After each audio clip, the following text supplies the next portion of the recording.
Les lettres du Christ. Réincarnation.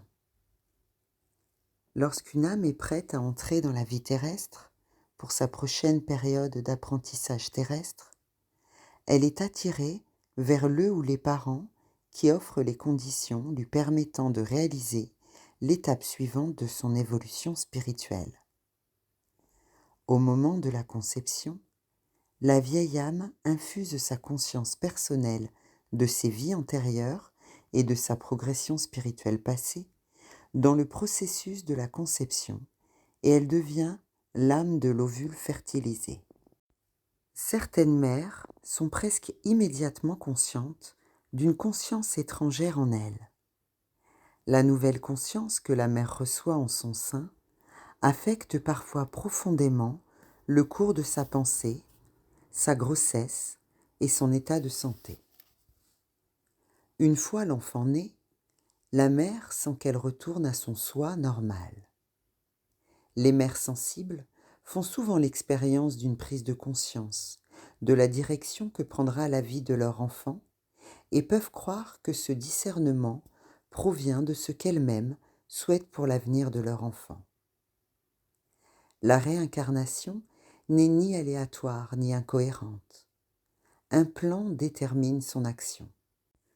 Le but est toujours de fournir à l'âme qui accomplit son voyage des expériences nombreuses et d'une grande diversité, venant enrichir en connaissance du monde la bibliothèque cachée de l'âme. Elle vit des changements stimulants et nécessaires de scénarios, de famille, d'entourage, de caractéristiques génétiques, mais toujours le fil ténu du voyage de l'âme, enfoui dans le subconscient, refera surface pour diriger la présente incarnation, bien que la personne puisse en être totalement inconsciente. C'est pourquoi les caractéristiques, les opinions prononcées ou les ambitions passionnées se perpétuent parfois d'une incarnation à l'autre.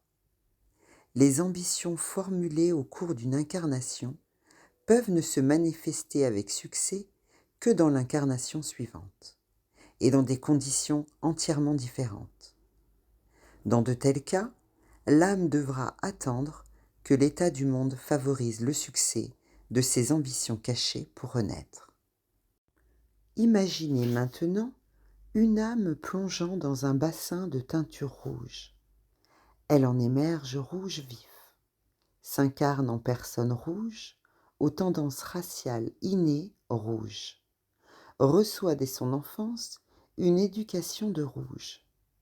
Vous comprendrez que cette âme quitte cette vie avec beaucoup de rouge dans sa conscience. Ensuite, voyez-la plonger dans un bassin de teinture bleue. Cette fois, elle en émerge bleue, avec toutes les caractéristiques du bleu, et adopte le mode de vie du peuple bleu. En quittant à nouveau le monde, elle cumulera des mémoires de conscience bleues, mélangées au rouge, et ainsi de suite, vie après vie. La même âme évolue et emmagasine de multiples expériences de couleurs, de religion, de statut, de mariage, de sexe, de pays, de politique, jusqu'à constater, au final, l'infinité des mélanges, décider qu'elle est fatiguée de toutes ces combinaisons de couleurs et ne plus aspirer qu'à ascensionner dans la lumière. Alors, son véritable voyage spirituel commence. Progressivement, de vie en vie, elle se débarrasse du rouge, du bleu, du jaune, du vert, du noir, du brun, du pourpre, accumulés dans ses vies passées, jusqu'à être finalement libérée de toutes les illusions et faux concepts. L'âme quitte alors la vie dans la lumière et la réincarnation n'est plus nécessaire. L'âme est forte, pleine de ressources, créative, mais son individualité est encore intacte et elle commence à ascensionner dans les différents niveaux de lumière spirituelle, au-delà des fréquences vibratoires du monde.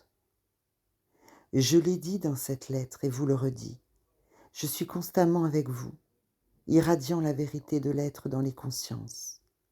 Plus vous lirez ces lettres, plus vous prendrez conscience de ma présence et de mon amour.